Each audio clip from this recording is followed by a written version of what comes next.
أنا مواطن جزائري وغادي نعطي رسالة للدول الأجنبية لأعداء الجزائر، يعني حسبوها مليح.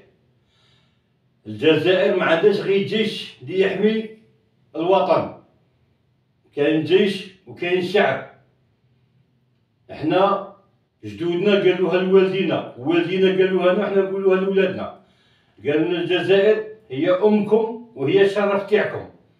إذا راحتكم الجزائر معناتها راح الشرف تاعنا. احنا الجيش تاعنا ما يخرجش يحمي الحدود، يحمي الوطن. بصح إلا قربونا كاش دولة عدوة للجزائر وحطوا كراحهم في الحدود، سواء بر ولا جو ولا بحر، يشهدوا على نفوسهم. هذه رسالة نقولها للدول الأجنبية.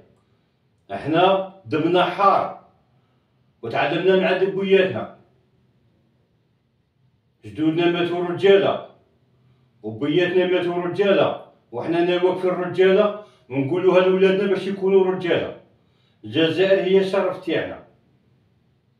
هذه رسالة إن شاء الله توصل للدول الأجنبية، يعني باش يحسبوا الجيش، العدد الجيش يحسبوا العدد الشعب. خط أحمر. والسلام عليكم.